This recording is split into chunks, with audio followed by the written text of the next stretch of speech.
வணக்கம். மதிமுகம் செய்திகள். இன்றைய முக்கிய நிகழ்வுகளை பார்ப்பதற்கு முன்பாக தலைப்பு செய்திகளை பார்க்கலாம். RSS அமைப்பு உருவானது தற்செயல் நிகழ்வு அல்ல, பிரதமர் மோடி பேச்சு.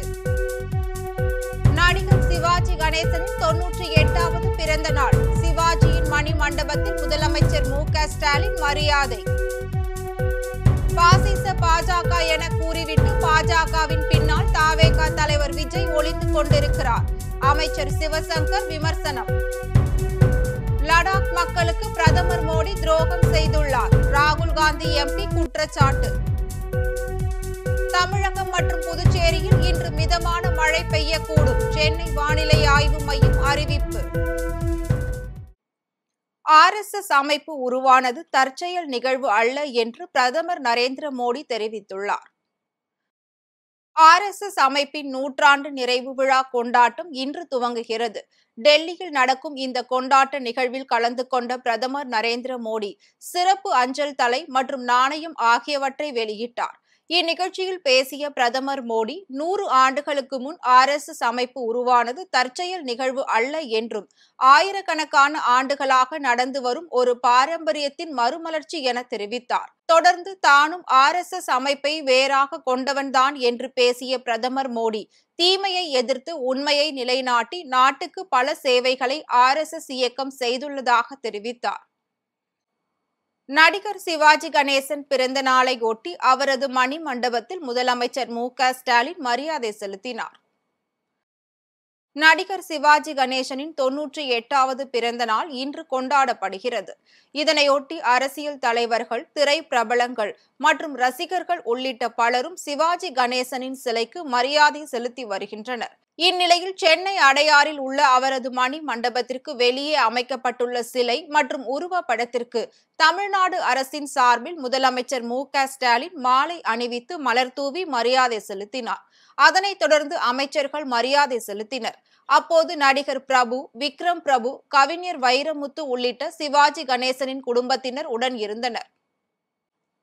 பாசிச பாஜக என கூறிவிட்டு பாஜகவின் பின்னால் தவேக தலைவர் விஜய் ஒளிந்து கொண்டிருப்பதாக அமைச்சர் சிவசங்கர் விமர்சித்துள்ளார். அரியலூர் மாவட்ட திமுக அலுவலகத்தில் போக்குவரத்து துறை அமைச்சர் சிவசங்கர் செய்தியாளர்களை சந்தித்து பேசினார்.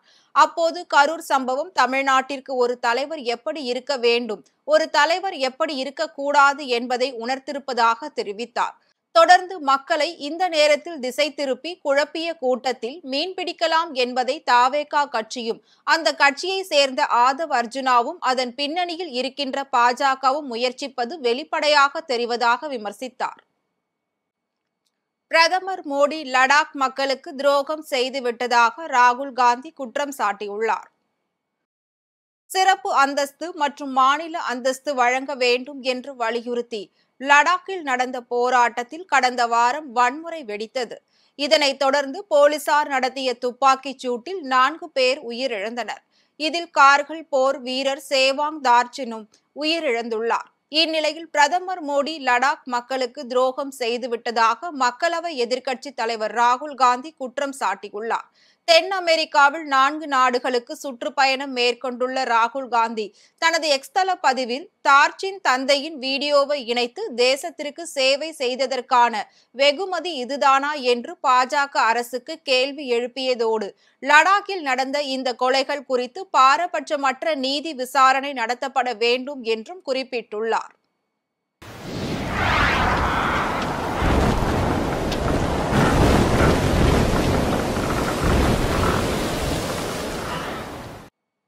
தமிழகம் மற்றும் புதுச்சேரியில் இன்று மிதமான மழை பெய்யக்கூடும் என வானிலை ஆய்வு மையம் தெரிவித்துள்ளது. இது தொடர்பாக வானிலை ஆய்வு மையம் வெளியிட்டுள்ள அறிக்கையில் தென்னிந்திய பகுதிகளின் மேல் ஒரு வளிமண்டல மேலடுக்கு சுழற்சி நிலவுகிறது. வடக்கு அந்தமான் கடல் பகுதிகளில் ஒரு வளிமண்டல மேலடுக்கு சுழற்சி நிலவுகிறது. அதன் காரணமாக இன்று மத்திய வங்கக்கடல் பகுதிகளில் ஒரு காற்றழுத்த தாழ்வு பகுதி உருவாகக்கூடும். இது மேற்கு வடமேற்கு திசையில் நகர்ந்து மத்திய மேற்கு மற்றும் அதனை ஒட்டிய வடமேற்கு வங்கக்கடல் பகுதிகளில் வருகின்ற அக்டோபர் 2ஆம் தேதி அன்று காற்றழுத்த தாழ்வு மண்டலமாக வலுப்பெறக்கூடும் என தெரிவிக்கப்பட்டுள்ளது. இது மேலும் மேற்கு வடமேற்கு திசையில் நகர்ந்து தெற்கு ஒரிசா, வடக்கு ஆந்திர கடலோர பகுதிகளில் வருகின்ற அக்டோபர் 3ஆம் தேதி வாக்கில் கரையை கடக்கக்கூடும் என கணிக்கப்பட்டுள்ளது. அதன் காரணமாக தமிழகம், புதுச்சேரி மற்றும் காரைக்கால் பகுதிகளில் இடி மின்னலுடன் கூடிய மிதமான மழை பெய்ய வாய்ப்புள்ளதாக வானிலை ஆய்வு மையம் கூறியுள்ளது. சென்னையில் வானம் ஓரளவு மேகமூட்டத்துடன் காணப்படும் என்றும், நகரின் ஒரு சில பகுதிகளில் இடி மின்னலுடன் கூடிய மிதமான மழை பெய்ய வாய்ப்புள்ளது என்றும் தெரிவிக்கப்பட்டுள்ளது. மேலும் அக்டோபர் 2ஆம் தேதி செங்கல்பட்டு, விழுப்புரம், கள்ளக்குறிச்சி, திருவண்ணாமலை மாவட்டங்களில் கனமழையும், 3ஆம் தேதி செங்கல்பட்டு, விழுப்புரம், கடலூர், கள்ளக்குறிச்சி, அரியலூர், பெரம்பலூர், மயிலாடுதுறை மாவட்டங்களிலும் கனமழை பெய்ய வாய்ப்புள்ளதாகவும் வானிலை ஆய்வு மையம் தெரிவித்துள்ளது. திருப்பூரில் வேலை தேடி வந்த 15 வயது சிறுமிக்கு பாலியல் தொல்லை கொடுத்த ஏஜென்சி உரிமையாளர் கைது செய்யப்பட்டார். திருப்பூருக்கு வேலை தேடி வருபவர்களுக்கு வேலை வாங்கி தரும் வகையில் மேன்பவர் ஏஜென்சி என்ற பெயரில் பழைய பேருந்து நிலையம், புதிய பேருந்து நிலையம் உள்ளிட்ட பல்வேறு பகுதிகளில் ஏஜென்ட் நிறுவனங்கள் செயல்பட்டு வருகிறது. இந்நிலையில் எம்ஜி புதூர் முதல் தெருவில் செயல்பட்டு வரும் விநாயகா மேன்பவர் நிறுவனத்திற்கு ஈரோட்டை சேர்ந்த 15 வயது சிறுமி வேலை கேட்டு வந்துள்ளார். அந்த சிறுமிக்கு மேன்பவர் ஏஜென்சி நடத்தி வரும் ஹென்றி மார்சல் என்பவர் பாலியல் தொல்லை கொடுத்துள்ளார். இது தொடர்பாக சிறுமியின் பெற்றோர் திருப்பூர் கேவிஆர் நகர் மகளிர் காவல் நிலையத்தில் அளித்த புகாரின் அடிப்படையில் ஹென்றி மார்சலை போக்சோ வழக்கில் கைது செய்த போலீசார் நீதிமன்றத்தில் ஆஜர்படுத்தி சிறையில் அடைத்தனர். ஆயுத பூஜை விழாவை ஒட்டி மதுரை மாட்டுத்தாவணி மலர் சந்தையில் மக்கள் கூட்டம் அலைமோதியது. மதுரை மாட்டுத்தாவணி மலர் சந்தைக்கு நாள்தோறும் வெளி மாவட்டங்களில் இருந்து ஏராளமான வியாபாரிகள் பல்வேறு வகையான பூக்களை விற்பனைக்காக எடுத்து வருவது வழக்கம். அதேபோல் சில்லறை வியாபாரிகளுக்கும் வெளி மாநிலங்களுக்கும் பூக்கள் அதிக அளவில் ஏற்றுமதி செய்யப்படுகிறது. இந்நிலையில் ஆயுத பூஜை, விஜயதசமியை முன்னிட்டு மதுரை மலர் சந்தையில் பூக்களை வாங்க பொதுமக்கள் மற்றும் சில்லறை வியாபாரிகளின் கூட்டம் அதிக அளவில் காணப்பட்டது. இதனையொட்டி பூக்களின் விலையும் அதிகரித்து காணப்பட்டது. அதன்படி மல்லி கிலோ 1000 ரூபாய்க்கும், பிச்சிப்பூ 600 ரூபாய்க்கும், முல்லைப்பூ 700 ரூபாய்க்கும் விற்பனை செய்யப்பட்டது. மேலும் பட்டன் ரோஸ், பன்னீர் ரோஸ், மரிக்கொழுந்து, தாமரை உள்ளிட்ட அனைத்து பூக்களின் விலையும் ஏற்றத்துடன் காணப்பட்டது. வேலூர் மாவட்டம் குடியாத்தம் அருகே வன விலங்குகளை வேட்டையாட முயன்ற நபர் கைது செய்யப்பட்டார். குடியாத்தம் அடுத்த செங்குன்றம் பகுதியில் உள்ள காப்பு காட்டில் வன விலங்குகளை வேட்டையாடுவதற்காக நாட்டு வெடிகுண்டுகளுடன் ஒருவர் சுற்றித் திரிவதாக வனத்துறையினருக்கு தகவல் கிடைத்துள்ளது. அதன் அடிப்படையில் குடியாத்தம் வனத்துறையினர் காப்பு காட்டில் தீவிர கண்காணிப்பு பணியில் ஈடுபட்டனர். அப்போது செங்குன்றம் பகுதியை சேர்ந்த சந்தோஷ்குமார் என்பவர் வன விலங்குகளை வேட்டையாடுவதற்காக நாட்டு வெடிகுண்டுகளை பூமியில் புதைத்துக் கொண்டிருந்தது தெரிய வந்தது. இதனை அடுத்து அவரை கைது செய்த போலீசார் அவரிடம் இருந்து 15 நாட்டு வெடிகுண்டுகளையும் பறிமுதல் செய்தனர். மயிலாடுதுறையில் நலம் காக்கும் ஸ்டாலின் திட்ட மருத்துவ முகாம் நடைபெற்றது. மயிலாடுதுறை நகராட்சியில் உள்ள கிட்டப்பா நகராட்சி மேல்நிலைப் பள்ளியில் நலம் காக்கும் ஸ்டாலின் திட்ட மருத்துவ முகாம் நடைபெற்றது. இம்முகாமை பூம்புகார் எம்எல்ஏ நிவேதா முருகன் தொடங்கி வைத்து கர்ப்பிணி தாய்மார்களுக்கு ஊட்டச்சத்து பெட்டகங்களை வழங்கினார். தொடர்ந்து இம்முகாமில் பொது மருத்துவம், பொது அறுவை சிகிச்சை மருத்துவம், நுரையீரல், எலும்பியல் உள்ளிட்ட அனைத்து மருத்துவ சேவைகள் மற்றும் மருத்துவ ஆலோசனைகள் வழங்கப்பட்டது. மேலும் முதலமைச்சரின் விரிவான மருத்துவ காப்பீட்டு திட்ட அடையாள அட்டை, தூய்மை பணியாளர்களுக்கான அடையாள அட்டை, மாற்றுத்திறனாளிகளுக்கான அடையாள அட்டை உள்ளிட்டவற்றை பெறுவதற்கான வசதிகளும் செய்யப்பட்டிருந்தன. சென்னையில் 22 கேரட் ஆபரண தங்கத்தின் விலை சவரனுக்கு 240 ரூபாய் அதிகரித்து 87,120 ரூபாய்க்கு விற்பனை செய்யப்படுகிறது. தொடர்ந்து உயர்ந்து வரும் தங்கத்தின் விலை இன்றும் அதிகரித்துள்ளது. அதன்படி சென்னையில் 22 கேரட் ஆபரண தங்கத்தின் விலை கிராமிற்கு 30 ரூபாய் அதிகரித்து 10,890 ரூபாய்க்கு விற்பனை செய்யப்படுகிறது. அதேபோல் சவரனுக்கு 240 ரூபாய் அதிகரித்து 87,120 ரூபாய்க்கு விற்பனையாகிறது. இந்நிலையில் வெள்ளியின் விலையில் எவ்வித மாற்றமும் இன்றி 1 கிராம் வெள்ளியின் விலை 161 ரூபாய்க்கும், 1 கிலோ வெள்ளியின் விலை 1,61,000 ரூபாய்க்கும் விற்பனையாகிறது. கரூர் சம்பவம் தொடர்பாக அமைக்கப்பட்ட விசாரணை ஆணையம் என்பது ஒரு ஏமாற்று வேலை என தமிழக மக்கள் முன்னேற்ற கழக தலைவர் ஜான் பாண்டியன் தெரிவித்துள்ளார்.